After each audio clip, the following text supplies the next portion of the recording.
Business Essentials Podcast. Unlock your career. Learn to speak business English like a pro. Hey everyone, welcome back. I'm Marcus, and I'm really excited about today's topic because it's something that literally everyone needs, but almost nobody gets right. The 30-second elevator pitch. You know that moment when someone asks, "So, what do you do?" And you completely freeze? Yeah, we're going to fix that today. And I couldn't think of a better person to help us with this. I'm thrilled to have Sarah here with me. She's absolutely brilliant at this stuff and is going to break down the exact script that actually works. Oh, and quick heads up. If you're working on your business English at B2 to C1 level, this episode is packed with phrases you can steal and use immediately. So Sarah, thanks so much for joining me today. I'm curious, why do you think this pitch thing trips people up so badly? Hey Marcus, thanks so much for having me. I'm really excited to dive into this with you. So, what's crazy is that you have exactly 8 seconds to capture someone's attention. Microsoft research confirmed this. 8 seconds, and then their brain literally checks out. But here's the kicker. 70% of people go way over 30 seconds. They ramble about their background, bury the interesting part, and by the time they get to what actually matters, the listener is already mentally gone. Wait, 8 seconds? That's brutal. It is. And to really drill down into why this happens, we need to understand how our brains process information. People remember the first thing you say and the last thing you say, but the middle? It's mostly forgotten. So if you spend 20 seconds talking about where you went to school, you've already lost. So basically, the opening is everything. Exactly. Your first 10 seconds determine about 60% of how your entire pitch is received. Start weak, and everything after gets filtered through that negative lens. Okay, so tell me, why is this such a big problem? Why can't people just explain what they do? Because most people make it about themselves instead of about the listener. They lead with their job title. Hi, I'm Sarah. I'm a digital marketing consultant. And nobody cares. The listener is thinking, okay, so what? How does that help me? The research from Asana shows that only 30% of professionals even have a prepared pitch, and 85% of job interviewers show up unprepared or haven't read your resume. So your pitch literally is your first impression. That's a lot of pressure. It is. But here's what's interesting. People who lead with a benefit instead of a title are 5 times more likely to get a follow-up conversation. So instead of, "I'm a digital marketer," you'd say, "I help small businesses double their website traffic so they can close more sales." See the difference? Yeah, the second one actually tells me what you do for people. Exactly. It's outcome-focused, not feature-focused. So what's actually happening in someone's brain when they hear a bad pitch? Okay, so there's this thing called the serial position effect. Your brain is wired to remember 2 things. The very first thing someone says, which is called the primacy effect, and the very last thing, which is the recency effect. Everything in the middle? It basically falls into what researchers call the forgetting curve. So the middle just disappears? Pretty much, which is why structure matters more than how much you say. You need a strong hook at the beginning, then your essential details in the middle, and a clear call to action at the end. But most people do it backwards. They save the interesting part for last, and by then, attention is gone. That's a good phrase, call to action. For our listeners learning English, what does that actually mean? A call to action is basically what you want someone to do next. In a pitch, it's your ask. Like, "I'd love to grab coffee next week," or "Are you open to a quick conversation?" It removes the ambiguity. The listener knows exactly what step to take. Got it. So you're guiding them to the next step. Exactly.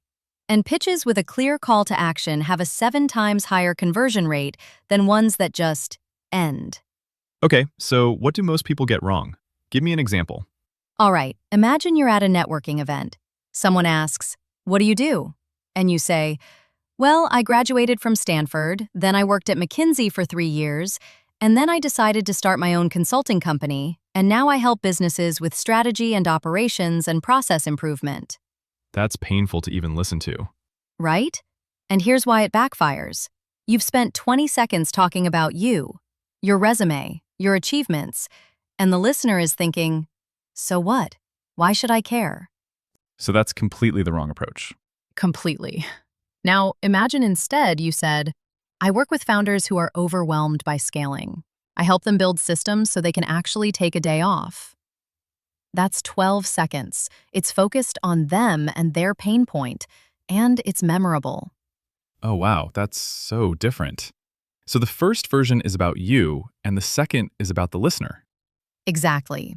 And other focused pitches are 4 times more likely to be remembered. People don't care about your background. They care about their problems and whether you can solve them. What about length? How strict is this 30-second rule? Pretty strict. Research shows that 30-second pitches are 3 times more memorable than 60-second ones. And remember, attention span is 8 seconds. If you go 60 seconds, you've lost them multiple times over. The best pitches are tight, focused, and respect the listener's time. So being concise actually shows respect? Absolutely. It shows you've thought about what matters and you're not going to waste their time. Give me another example. What about someone who uses vague language? Oh, this is huge. Imagine you're at a conference and someone says, I help businesses increase their productivity and improve efficiency. That sounds fine. But it's completely meaningless. Productivity and efficiency are buzzwords. They don't stick in your brain. Now compare that to, I help e-commerce companies reduce cart abandonment by 25%, which usually adds $50,000 to $100,000 annually in recovered sales. Okay, that I remember. Exactly. Specific numbers are 3 times more memorable than vague claims. When you say 25% reduction or $50,000 in revenue, the listener's brain locks onto that. But improve efficiency? It goes in one ear and out the other. So specificity is key. Totally. And it builds credibility. When you give exact numbers, people believe you've actually done this work. So what's the solution? How do you actually structure a pitch that works? Okay, here's the framework. It's 4 parts: hook, problem, solution, call to action. Your hook is the first 3 seconds, your most compelling fact. Then you explain the problem your customer faces. Then your solution and proof. Then what you want them to do next. Can you walk me through an example? Sure, let's say you're a career coach. Your hook would be, I help mid-career professionals land executive roles at top companies. That's your attention grabber. Then the problem. Most people in transition struggle with LinkedIn positioning and interview confidence. They end up applying to jobs they're overqualified for. Then your solution. I work with high performers to craft their positioning and ace interviews. My clients land roles 3 times faster than average, usually within 3 months. And then your call to action. I'd love to grab coffee and talk about where you're headed. Do you have 15 minutes next Tuesday? That's really clean, and it flows naturally. Right, and notice, I started with the benefit, not my credentials. I used specific numbers, and I ended with a clear ask. What about for someone in a different field, like a business owner? Let's say you run an e-commerce optimization agency. Your hook, I help e-commerce brands eliminate cart abandonment without running expensive ads. Problem. Most online stores lose 70% of potential customers at checkout. They either spend thousands on ads to replace them, or they just accept the loss. Solution. I identify the 3 to 5 friction points causing abandonment, then implement fixes. My average client recovers $50,000 to $100,000 annually in lost sales in the first 90 days. Call to action. I typically work with brands doing $500,000 plus. If that's you, I'd love to show you your biggest opportunities. When's good? And that works because... Because it follows the psychology. Hook grabs attention. Problem makes them think, oh, I have that issue. Solution shows you can fix it with proof, and the call to action tells them exactly what to do next. So you're basically guiding their brain through a journey. Exactly. You're not leaving anything to chance. What about the call to action? How important is that? Critical. Without it, the listener is left thinking, okay, so now what? The research shows that pitches with a clear CTA have a 7 times higher conversion rate. So you need to tell them, "Let's grab coffee. Are you free next week?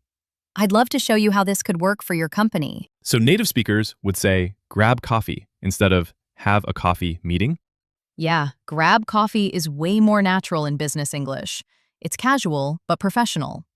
You'd use it in networking situations, informal follow-ups, anywhere you want to build a relationship. Got it. That's really useful. Before we wrap up, let's recap the key terms we talked about today. Sure. The main ones were call to action, drill down into, outcome-focused, and scale up. Remember, call to action means what you want someone to do next. It's your clear ask.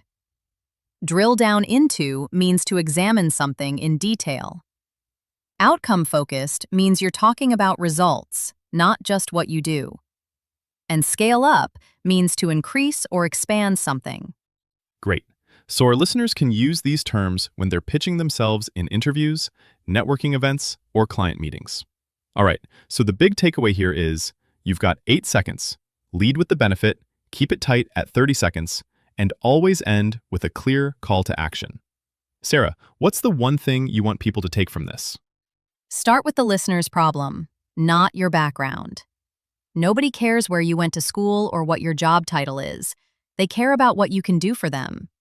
Lead with that, and you'll stand out immediately. Here's what we want from listeners. Have you tried crafting your 30-second pitch? What happened when you used it? Let us know in the comments. And if you try the framework we shared today, come back and tell us what changed. Did you get the follow-up? Did the conversation go differently? You know what? This was so much fun, Marcus. I love how we broke this down today. And honestly, if everyone listening takes just one of these techniques and actually uses it, you're going to see such a difference in how people respond to you. Absolutely. Sarah, thank you so much. You always bring such great insights to these conversations. All right, everyone. Next episode, we're diving into something equally awkward, small talk. Specifically, how to stop boring people with weather talk and actually say something interesting that builds real connections. Trust me, if networking makes you cringe, you're going to want to tune in for that one. Oh, I can't wait for that episode. See you all next time, and remember, go practice. Exactly. Thanks so much for hanging out with us today, everyone. Now go out there and crush those pitches. We'll see you in the next one. Business Essentials Podcast. Unlock your career. Learn to speak business English like a pro.